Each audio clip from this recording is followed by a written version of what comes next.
नमस्कार मित्रों, आप सभी का स्वागत है जेडी इलेक्ट्रिकल क्लासेस में। तो आज हम जो क्वेश्चन हल करने जा रहे हैं वो है पारेषण लाइन का। पारेषण लाइन में अपने पास क्वेश्चन आया है कि पारेषण लाइन में प्रयुक्त एक चालक है, चालक का भार क्या दिया हुआ है अपने पास 3 किलोग्राम प्रति मीटर दिया हुआ है, यानी कि 1 मीटर जो तार है उसका भार कितना है 3 किलोग्राम है। तो दो पोलों के बीच की दूरी, दो पोलों जो बीच की दूरी होती है उसको बोलते हैं स्पान। दो पोलों के बीच की दूरी क्या बोलते हैं? स्पान बोलते हैं। स्पान अपने दिया हुआ है 40 मीटर और चालक में तनाव दिया हुआ अपने को 100 न्यूटन मीटर। 100 न्यूटन मीटर दिया हुआ, अपने को इतना सारा कुछ डाटा दिया हुआ, अपने से पूछ क्या रहा है? अपने से पूछ रहा है झोल क्या होगा। अपने से क्या पूछा है? झोल। झोल पूछा है, सेक पूछा है। तो अपने सबसे पहले तो अपने क्या है, झोल पता होना चाहिए। झोल होता है क्या है? झोल क्या होता है? देखिए विद्यार्थियों, ये कोई दो पोल है, जो पारेषण लाइन में दो पोल लगे हुए हैं। इन दो पोलों के बीच में क्या लगी हुई है? चालक तार लगी हुई है। ये क्या लगी हुई है? चालक तार लगी हुई है। आपने देखा होगा कि जो ये चालक तार होती है कभी भी ये खिंची हुई नहीं होती, कभी भी ये ऐसे खिंची हुई तनाव में नहीं होती। ये क्या होती है? कुछ ढीली रख दी जाती है, लटकन रख दिया जाता है। इसके अंदर क्या रखती है? ये लटकी हुई रहती है, ढीली रहती है। ये जो इसका ढीलापन होता है, यहाँ से लेकर यहाँ तक जो ये होता है ढीलापन, ये क्या कहलाता है? इसका सेज कहलाता है। ये क्या हो गया? इसका सेज। ये पूछा गया ये अपने से जो ये सेज रखा जाता है ये कितना रखा जाएगा। ठीक है। अब जो ये अपने पास स्पान दिया हुआ है, स्पान क्या होता है? स्पान दो पोलों के बीच की दूरी। इन दो पोलों के बीच की जो ये मध्य की दूरी है इसको क्या बोलते हैं? स्पान बोलते हैं। ये हो गया आपका स्पान। इसको बोलते हैं आपका झोल। कि ये जो झोल रखा जा रहा है दो पोलों के बीच में, ये झोल कितना रखा हुआ है? अपने को अब दिया क्या हुआ है? अपने दिया हुआ है भी 1 मीटर तार है, उसका वजन कितना है? 3 किलोग्राम। 3 kg अपने चालक का वजन दिया हुआ है, वो दिया हुआ है अपने भार 3 किलोग्राम प्रति मीटर। ठीक है। तनाव दिया हुआ है अपने पास, यहाँ पर अपने लिख देते हैं भार, यहाँ पर लिख देते हैं अपना तनाव कितना दिया हुआ है। तनाव दिया हुआ अपने पास 100 न्यूटन मीटर। 100 न्यूटन मीटर आ गया। दो पोलों के बीच की दूरी जो अपने पास स्पान दिया हुआ है, स्पान कितना है अपने पास? स्पान दिया हुआ है 40 मीटर। तो अभी देखो करना क्या है कि झोल ज्ञात करने के लिए अपने सबसे पहले झोल का अपने पास फॉर्मूला होना चाहिए कि झोल किस किस पर निर्भर करती है, वो भी अपने फॉर्मूले से ध्यान रखेंगे कि झोल का जो फॉर्मूला होता है वो होता है चालक तार का भार, चालक का भार, चालक का भार गुणा दो पोलों के बीच की दूरी का वर्ग, यानी कि स्पान का वर्ग। यानी क्या रखा जाएगा? यहाँ पर स्पान का वर्ग रखा जाता है। ठीक है। उसके बाद में अपने देखते हैं, यहाँ पे आ गया अपने पास स्पान का स्क्वायर। उसके बाद में बटा में लिखा जाएगा इसके 8 गुणा 8 गुणा। अब यहाँ पर अपने पास क्या आना चाहिए? एक तनाव भी आएगा। क्या आएगा यहाँ पे? तनाव। यहाँ पे आ जाएगा अपने पास तनाव, यानी कि जो झोल होता है झोल को अपने दर्शाते हैं एस से। एस बराबर चालक का भार यानी कि वेट इनटू स्पान। स्पान को अपने दर्शाते हैं, लंबाई है दो पोलों के बीच की, ये क्या है? दूरी है, तो इसको दर्शाएंगे अपने एल से। एल के स्क्वायर बटा 8 इंटू तनाव। तनाव को अपने टी से रिप्रेजेंट कर देंगे। अब इसके इतना होने के बाद में अपने क्या कर देते हैं, इसके अंदर पूरा पूरा अपने क्या कर देते हैं? डाटा नोट करते हैं। तो अपने पास देखो जो भार है, भार अपने को प्रति मीटर का 3 किलो दिया हुआ है और अपने क्या चाहिए? पूरी पूरी चालक तार का अपने पास भार होना चाहिए, क्योंकि यहाँ पर जो भार लिखा जाएगा वो पूरी पूरी वायर का लिखा जाएगा। इसलिए सेज बराबर डब्लू भार। भार अपने क्या लिखेंगे? 3 गुणा जो अपने पास जितने दो पोलों के बीच की दूरी है उससे क्या करेंगे? इसको गुना करेंगे, क्योंकि 40 मीटर का क्या है पूरा पूरा ये एरिया, इसके अंदर अपने 3 किलोग्राम प्रति मीटर की वायर काम में ले रहे हैं, इसलिए क्या आएगा? 3 गुना 40। इतना होने के बाद में अब अपने क्या कर देते हैं? गुना। आगे लिखते हैं अपने स्पान। स्पान अपने पास दिया हुआ है क्या? 40 मीटर। स्पान अपने पास 40 मीटर। तो 40 मीटर का अपने क्या करना है? स्क्वायर करना है। तो 40 को लिखेंगे 2 बार, 40 गुना 40 बटा ये 8 आ जाएगा यहाँ पे गुणा। अब जो अपने पास तनाव दिया हुआ है टी, यहाँ पर क्या लिखेंगे? तनाव को लिखेंगे। जब इसके अपने कैलकुलेशन करके इसको हल कर देते हैं तो अपने पास जो आता है वो अपने अभी देख लेते हैं। 5 से 4 चौक 16, 16 5 80 और 240। जो अपने पास सेज आएगा वो आएगा अपने पास 240 मीटर। स्पान कितना अपना सेज कितना आ जाएगा? 240 मीटर। यानी कि अधिकतम से निम्न तक इन दोनों के बीच की जो दूरी हो वो कितनी हो जाएगी? 240 मीटर की दूरी आ जाएगी। इस तरह से अपने क्या कर सकते हैं, झोल को ज्ञात कर सकते हैं। अब देखने की बात ये होती है कि जो ये झोल होता है, ये झोल किस किस पर निर्भर करता है। तो अपने सूत्र के अंदर भी देख सकते हैं कि झोल किस पर निर्भर कर रहा है, भार पर। झोल किस पर निर्भर करेगा, झोल भार पर निर्भर करता है, झोल भार पर निर्भर करेगा। झोल निर्भर करेगा दो पोलों के बीच की दूरी यानी कि स्पान पर। दो पोलों के बीच की दूरी पर भी क्या करेगा, निर्भर करेगा। दो पोलों के बीच की दूरी कितनी रख रहे हैं अपने। और तीसरा जो निर्भर करेगा वो करेगा तनाव पर, चालक के तनाव पर। आपने देखा होगा कि सर्दियों के समय में जब सर्दी होती है, सर्दी में क्या होता है कि दो चालक खंभे होते हैं, जो दो खंभे होते हैं, इनके बीच का जो चालक होता है वो कुछ खिंचा हुआ सा रहता है। वो क्या रहता है, खिंचा हुआ। और उसी के मुकाबले जब आप गर्मियों में उसी चालक को देखते हो उन दो पोलों के बीच में, तो वो क्या रहता है, थोड़ा ढीला हुआ रहता है। क्योंकि इससे तापमान से क्या हुआ है, इन दोनों के तनाव पर भी फर्क पड़ा है। क्या पड़ा है, कुछ ना कुछ अंतर आया है। इस कारण से तनाव पर भी निर्भर करेगा और किस पर निर्भर करेगा, तापमान पर। तापमान पर भी निर्भर करेगा, क्योंकि जो तापमान बढ़ा, तापमान बढ़ने से क्या हुआ, तनाव कम होगा। और ये तापमान कम होने से तनाव बढ़ जाएगा। ठीक है। तो अब आपसे अगर पूछे कि जो झोल होती है, झोल किस पर निर्भर करती है, तो झोल एक तो चालक के भार पर निर्भर करती है, दूसरा दो पोलों के बीच की दूरी कितनी है उस पर निर्भर करेगी, तीसरा चालक के अंदर तनाव क्या है उस तनाव पर भी निर्भर करेगी, चौथा निर्भर करती है चालक के तापमान पर या वातावरण के तापमान पर। ये किस पर, वातावरण के तापमान पर भी निर्भर करती है कि सर्दी के अंदर तनाव क्या हो जाता है, सर्दी में तनाव बढ़ जाता है। और गर्मी में क्या होता है, गर्मी में तनाव कम हो जाता है। गर्मी में तनाव कम होगा क्योंकि गर्मी के अंदर क्या हो जाता है, झोल बढ़ जाती है। गर्मी के अंदर झोल बढ़ जाती है, जबकि सर्दी के अंदर क्या होता है, झोल घट जाती है। यही होता है। झोल घट जाती है सर्दी के अंदर और बढ़ती कब है, तो गर्मी के अंदर झोल क्या होता है, झोल का मान बढ़ जाता है। आपने देखा भी होगा कि तारें क्या हो जाती है, गर्मी के अंदर ज़्यादा लटकने लग जाती हैं, ढीली हो जाती हैं, और सर्दी में वही तारें क्या हो जाती हैं, खिंच जाती हैं, टाइट हो जाती हैं। तो ये किस कारण से होता है, ये वातावरण के तापमान पर निर्भर करता है। ठीक है, इतना उम्मीद करता हूँ आपको समझ में आया होगा। एक कई बार क्या होता है कि इसमें आपको पूछा जाता है कि जो ये झोल होता है, जो झोल है ये वोल्टेज पर निर्भर करता है या नहीं करता। आपको दिया होता है कि वोल्टेज पर निर्भर करता है कि नहीं करता। तो याद रखेंगे, झोल का मान वोल्टेज पर निर्भर नहीं करता,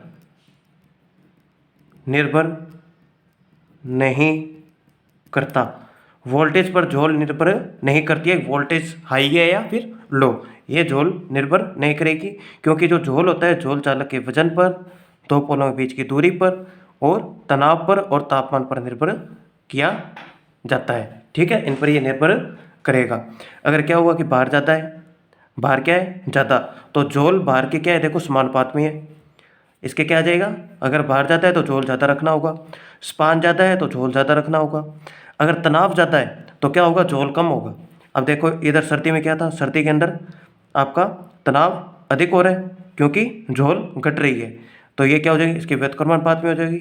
और तापमान देखा जाए तो तापमान अगर बढ़ेगा तो झोल भी बढ़ेगा, यानी कि झोल और तापमान क्या एक दूसरे के समानुपात में हो जाएंगे। क्लियर है ये चीज़। उम्मीद करता हूँ आपको ये पूरा समझ में आया होगा कि झोल समानुपात में होती है भार के, झोल समानुपात में होती है स्पान के,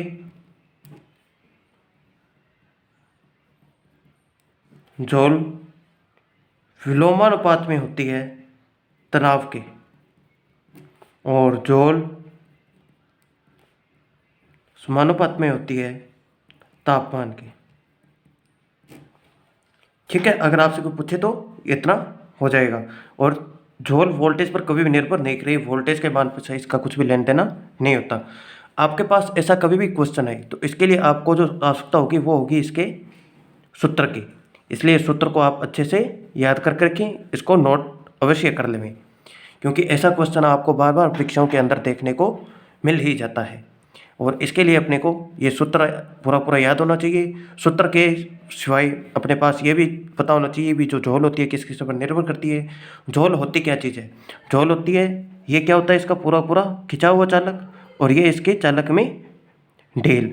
जो इन दोनों के बीच का अंतर होता है, जो इन दोनों के बीच का ये अंतर होता है, इसी को क्या बोलते हैं? अपने झोल बोलते हैं। इनको क्या बोलते हैं? झोल बोला जाता है। ठीक है, तो आप आपसे कोई भी पूछे झोल क्या होती है तो आप आराम से इसको बता सकते हैं। चलिए, उम्मीद करता हूँ ये आपको समझ में आएगा। इसके अलावा अपने इसी पारेषण और वितरण के एक क्वेश्चन को और हल करके देखते हैं। एक इसके अंदर जो क्वेश्चन आता है वो बहुत बार ये क्वेश्चन अपने को देखने को मिल भी जाता होगा कि क्वेश्चन आता है कि जो चालक तार होता है, जो पारेषण में क्वेश्चन अपने पास पारेषण में उपयोगी चालक, उपयोगी क्या अपने पास चालक है, उसमें क्या अपने प्रत्यय दी हुई है। उपयोगी चालक में जो अपने क्या दी होती है? प्रत्यय दी होती है। यहाँ पे अपने क्वेश्चन आ जाता है जैसे चार परत का चालक है, चार परत का क्या है? चालक है। तो इसमें चालकों की संख्या क्या होगी? चालकों की संख्या क्या होगी? ठीक है, और इसी के अंदर क्या होता है, एक क्वेश्चन और भी अपने देखने को मिल जाता है कि इसमें कुल चालकों की संख्या क्या होगी? कुल चालकों की संख्या, कुल चालकों की संख्या बताओ और चालकों की संख्या बताओ। तो इसके लिए अपने पास क्या होता है कि एक फॉर्मूला होता है। क्या होता है अपने पास? एक फॉर्मूला होता है। और फॉर्मूला क्या होता है? फॉर्मूला होता है अपने पास सूत्र कि अपने पास क्या है? चालकों की संख्या पूछ रहा है, चालकों की संख्या, चालकों की संख्या, चालकों की संख्या बराबर क्या होता है अपने पास? 3n square, 3n square minus 3n, 3n square minus 3n, यह तो हो जाएगा अपने पास किसकी? चालकों की संख्या। और जब वो अपने से पूछे कुल चालकों की संख्या, कुल चालकों की संख्या, कुल चालकों की संख्या, तो कुल चालकों की संख्या के लिए अपने क्या करना होता है? 3n square minus 3n plus 1। अभी आप देखोगे कि चालकों की संख्या और कुल चालकों की संख्या फर्क क्या होगा, इसका तात्पर्य क्या है? तो इसके अंदर जो ये एक ऐड हुआ है ना, ये किस लिए हुआ है कि जो आपका एल्यूमिनियम की चालक तार होती है, इसके बीच में क्या होता है? स्टील वायर होता है, एक स्टील का तार लगा होता है। किसके लिए? तनाव बनाने के लिए। क्योंकि आपको पता ही है कि एल्यूमिनियम की वायर कच्ची होती है और ज़्यादा तनाव वो सहन नहीं कर सकते, इसलिए अपने क्या लगा देते हैं? एक बीच के अंदर स्टील का वायर लगाते हैं ताकि वो पूरे भार को अपने ऊपर सहन कर सके। इसके लिए ऊपर क्या लगा दिया? स्टील का तार लगा दिया। जब कुल चालकों की बात आई तो अपने को स्टील का तार इसके अंदर ऐड करना होता है। और अगर आपसे सीधा सीधा चालकों की संख्या पूछी जाए तो अपने क्या करना होता है? 3n स्क्वायर माइनस n करना होता है। अभी आप पूछोगे कि ये जो 3n स्क्वायर है, ये n क्या है? जो इसके अंदर n होता है, जो ये n होता है, ये क्या होता है? ये होता है परतों की संख्या, परतों की संख्या। अभी देखेंगे जो ये परतें होती है, परतें होती कैसे हैं? आपने देखा होगा जो ये वायर होता है, एल्यूमिनियम का जो वायर होता है, ये क्या होता है? सबसे पहले तो एक वायर होती है इसके अंदर, सबसे पहले एक वायर। इस एक वायर के ऊपर क्या होती है? काफ़ी वायरें लपेटी होती हैं। जैसे ये काफ़ी वायरें आ गई, सबसे पहले स्टील के वायर, स्टील के वायर के ऊपर भी और काफ़ी वायरें होती हैं। तो इस तरह से ये क्या हो जाएगा? आपकी लेयर बन जाती है इस तरह से। जैसे ये आपका था एक पहला चालक, यह आपकी जो दूसरी लेयर तैयार हो गई, ये दूसरी लेयर, इसके ऊपर जो और आपने चालक लपेटे हैं वो आपकी तीसरी लेयर। इसी तरह से ये बोल रहा है कि 4 परत है। कितनी परतें? 4 लेयर है। 4 लेयर का एक कंडक्टर है, उसके अंदर आपको संख्या बतानी है। ठीक है, चालकों की संख्या बतानी है। तो उसके लिए क्या करना होगा आपको, एन का आपको पता चल गया, एन क्या होता है, एन परतों की संख्या होती है। तो अपने पास अब परतों की संख्या क्या दी हो, तो सबसे पहले इसको अपने पहले को हल करके देखते हैं कि चालकों की संख्या। तो चालकों की संख्या, चालकों की संख्या क्या है अपने पास, 3n² माइनस 3n। अब इसके अंदर अपने करना क्या है, 3 इंटू जो अपने पास n है, n का मान अपने पास कितना दिया हुआ है, 4, 4 का करना है अपने पास वर्ग, स्क्वायर करना है इसका, माइनस 3 गुणा 4। अब 4 का स्क्वायर क्या होता है, 16, माइनस 4 तिये 12, 16 तिये 48, माइनस 12। जब इसको अपने हल करते हैं तो अपने पास क्या मिल जाता है, 2 में से गया 1 6 और 1 3 36। यानी कि इसके अंदर जो अपनी 4 परत का जो ये चालक है, इसके अंदर जो कुल चालकों की संख्या होगी उसमें कितने चालक लगे होंगे, तो एल्यूमिनियम के इसके अंदर 36 चालक लगे होंगे, 36 चालक लगे होंगे। अभी पूछ रहा है अभी कुल चालकों की संख्या क्या होगी। तो कुल चालकों की संख्या के लिए अपना इतना तो सारा हल कर ही लिया। ये था अपना 3n² माइनस 3n प्लस 1। तो अपने इतना हल किया तो इसका मान कितना आया, 36 प्लस 1। जो ये एक है, एक क्या है, स्टील का तार, कि एक इसके अंदर स्टील का तार भी है, स्टील का तार भी तो एक चालक है, तो वो भी इसके अंदर क्या हो जाएगा, काउंट हो जाएगा। तो अपने पास कितना आ जाएगा, 37 चालक। यानी कि एक 4 लेयर की तार, 4 परत की जो तार होती है, वायर होती है, उसके अंदर कुल 37 चालक लगे होते हैं। 37 चालक कुल लगे होते हैं। और जो आपसे एल्यूमिनियम के चालक पूछा जाएगा तो कुल 36 एल्यूमिनियम के चालक लगे होते हैं। 36 तो एल्यूमिनियम के चालक है और एक स्टील का तार उसको अंदर शामिल कर लेंगे तो कुल चालकों की संख्या हो जाएगी अपने पास 37। ठीक है जी, आया समझ में। ये किस तरह से होगा, बिल्कुल ही आसान फॉर्मूला है, 3n² माइनस 3n, n परतों की संख्या, परतों की संख्या पहले वर्ग करके 3 से गुना कर देंगे, फिर माइनस 3 इंटू 4 करके अपने इसको पूरा हल कर लेंगे। ठीक है, ये इस तरह से इसका ये वाला क्वेश्चन भी अपना हल हो जाएगा।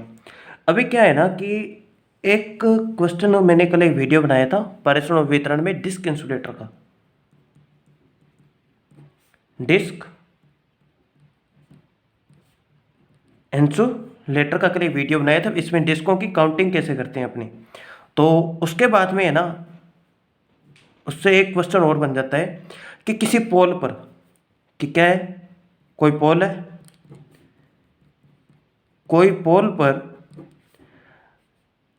एक डिस्क इंसुलेटर देखा गया, एक डिस्क इंसुलेटर देखा गया जिसमें डिस्कों की संख्या, जिसमें डिस्कों की संख्या कितनी है, जिसमें डिस्कों की संख्या अपने पास दी हुई है 8।